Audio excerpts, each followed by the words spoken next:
Mga kabiday, sa magandang oras po sa lahat at welcome po sa aking channel. Nako po, tila hinihikayat po mga kabida ni Senate President Tito Soto ang publiko na magsampa po ng complaint sa Ethics Committee po dyan sa Senado, mga kabida. Okay? I don't know kung ano po yung gusto kong palabasin po dito ni SP Tito Soto, mga kabida, kung bakit po parang ipinagkanulo po niya, mga kabida, ito hong si Senator Bato. Okay? Ito, babasahin ko lang po ito pong balita, mga kabida, mula sa ang balita ngayon. SP Soto tila hinihikayat ang publiko na magsampa ng ethics complaint laban kay Senador Bato. Ayan. Ito. Sa gitna ng kontrobersiya sa matagal na pagliban ni Senator Bato de la Rosa sa Senado, tila diretsahang hinikayat ni Senate President Tito Soto ang publiko na mismo ang kumilos at magsampa ng formal na reklamo kung nais nilang papanagutin ang senador. Okay? Ito yung sinabi po ng senador o ni SP Tito Soto, mga kabida, Kung merong mga kababayan tayo na gustong tanungin, panagutin ang isang legislator, mag-file sila ng ethics complaint. Ipinaliwanag din ni Soto na walang no work, no pay rule para sa mga senador.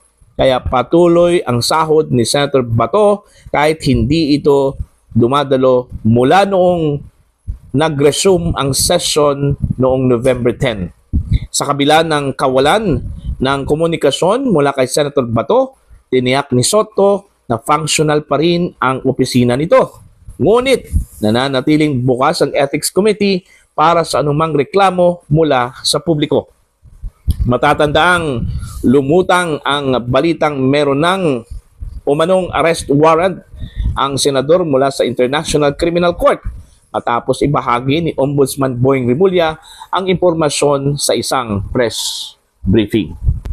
So yun po, marami ding nagbash ho, mga kabida, dito ho kay SP Soto kasi parang ipinagkanulo po niya ito hong si Senador Bato, mga kabida.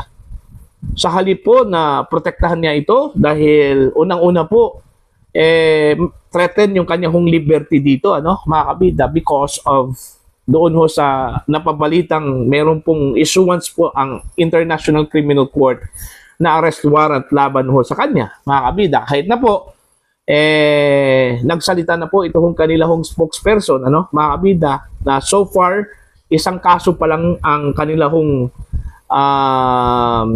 nililitis po ngayon, mga kabida. Ito hong kaso po ni dating Pangulong Rodrigo Roa Duterte, crimes against humanity, mga kabida.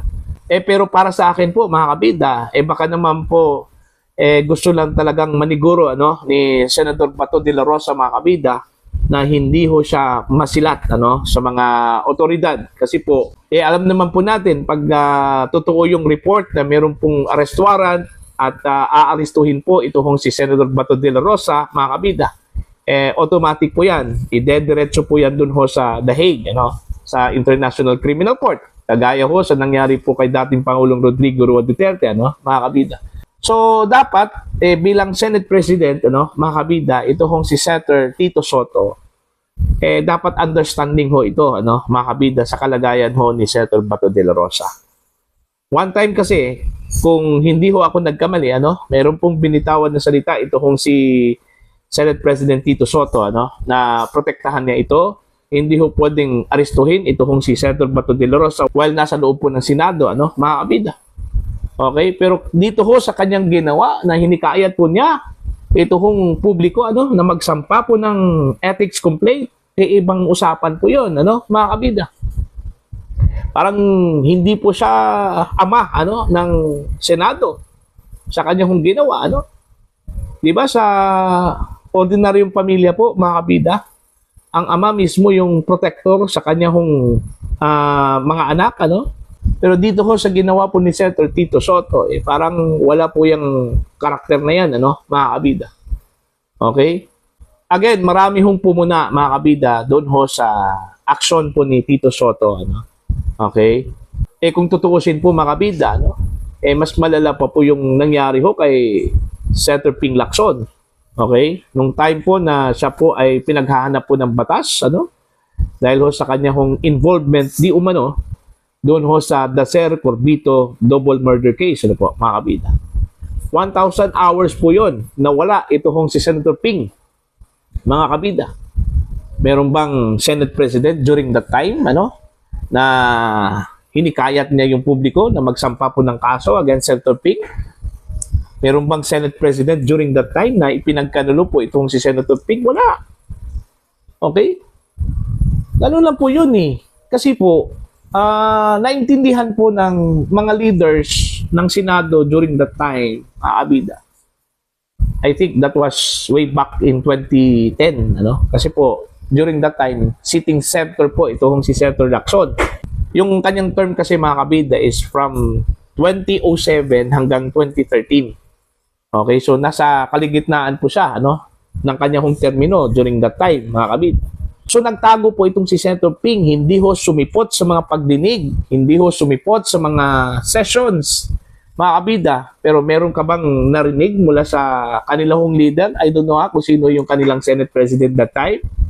Meron ba tayong narinig, mga kabida, na nagreklamo itong Senate President po nila dahil sa hindi ho pagsipot ni Senator Ping sa mga sessions at saka ho sa kanyang trabaho bilang senador, mga kabida? Wala.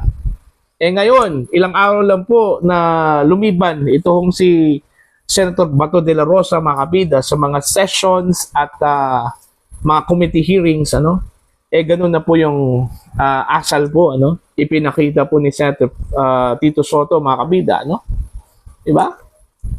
Kung sa panig po yan ni Senator Bato, masasaktan talaga yon, mga kabida. Kasi ang interpretation kasi dyan is ipinagkanulo Parang si Digong, mga kabida. Ipinagkanulo po ng gobyerno po ng Pilipinas doon po sa The Hague. Okay? Kaya andun po siya sa The Hague. Kasi ipinagkanulo po ng gobyerno, mga kabida, ito kong si Digong. So, katulad din itong kaso ho ni Senator Bato de la Rosa, mga kabida. Sana intindihin na lang po ni Senator Tito Soto yung kalagayan po ni Senator Bato. Kasi hindi po ito madali sa kanya na magtago ho, mga kabida. Okay? Ito kung si Senator Bato. Kasi alam po niya yung repercussion yung consequences po, mga kabida, kung sakali hong mahuli ho siya sa pamamagitan ho ng arrest warrant mula sa International Criminal Court. And for sure, hindi na talaga ito makakabalik dito sa Pilipinas kung sakali hong ibabiyahe ho siya, mga kabida, doon po sa International Criminal Court. Hanggat hindi ho matapos yung kaso, mananatili ho siya doon. Siguro, sa kanyang panig, naniniguro lang po, mga kabida, na baka naman po masilat po ito hong si Senator Bato at biglang hulihin po ito, mga kabida, kung sakali man po totoo yung information po ni Ombudsman Boying Rimulya na meron na pong inilabas na warrant of arrest. Kaso lang po, yung kanya hong hawak po, mga kabida, unofficial yon. Alright? So, yun lang po yung bagay, mga kabida, na hindi ko nagustuhan kay Senator Tito Soto. Parang hindi po siya ama ng Senado, mga kabida, sa kanyang ipinakita ko. Hinikayat pa po niya ito kung publiko na magsampa po ng kaso. Para bang inihalin tulad ko po siya, mga kabida, sa isang ama na yung kanyang anak meron pong kasalanan, tapos yun, ipresenta yung kanyang anak po, mga kabida, sa mga tao. Okay? At sinasabihan po niya yung mga tao, okay, kung sino po yung gustong bumato dito, kung sino po yung gustong bumugbog ho dito, mga kabida, bugbugin nyo na. Parang ganun yung labas po doon, mga kabida. Diba? Hindi po yun maganda, mga kabida. So, yun lang po. Okay? Para sa akin, naintindihan ko po yung ginawa ho ni Bato. Hindi ho basta lang lumiban po sa kanya hong trabaho, mga kabida. Case-to-case basis po ito emergency case po, mga kabida. Ito yung ginawa ho ni Senator Bato. Okay? Hindi ho naglakwat siya lang po itong si Bato, mga kabida. Hindi ho siya sumipot sa mga sessions at even doon ho sa mga pagdinig, kagaya na lang po ng budget hearing po, mga kabida, dahil namimiligro po yung kanya hong liberty. yung kanyang freedom, mga kabida. Hindi po yung kanyang buhay, kundi yung kanyang liberty, yung kanyang freedom. Kasi po, once na mahuli po siya, mga kabida, ng mga otoridad, sigurado pong ang kanyang bagsak po, kulungan doon ho sa The Hague, Netherlands, mga kabida. Alright? Sa panig po ni Senator Bato, ipinahayag na po yan niya, mga kabida, na yung kanyang involvement doon ho sa kaso dyan po sa The Hague, sa ICC, gawa-gawa lang po yun, mga kabida, Okay? Kumbaga, political persecution, yung kanyang kinakaharap po na kaso ngayon, mga kabida, dyan po sa International Criminal Court. So, yun po, marami lang kasi akong nabasa ng mga negative comments against Senator Tito Sotto. Okay, dun ho sa balita po, mga kabida, ng ang balita ngayon, patungkol ho sa kanyang tila panghihikayat po sa publiko, na kung sino man po yung agrabyado, okay, dito ho sa ginawa po ni Senator Bato de la Rosa na hindi ho nagpapakita po sa Senado po, mga kabida, lumiliban ho sa kanyang trabaho, pwede ho silang magsampa po ng complaint dyan ho sa Ethics Committee dyan sa Senado, mga kabida. Alright? Para ho sa inyo, tama ba ginawa po ni SP Tito Sotto, kay Senator Bato de la Rosa, mga kabida?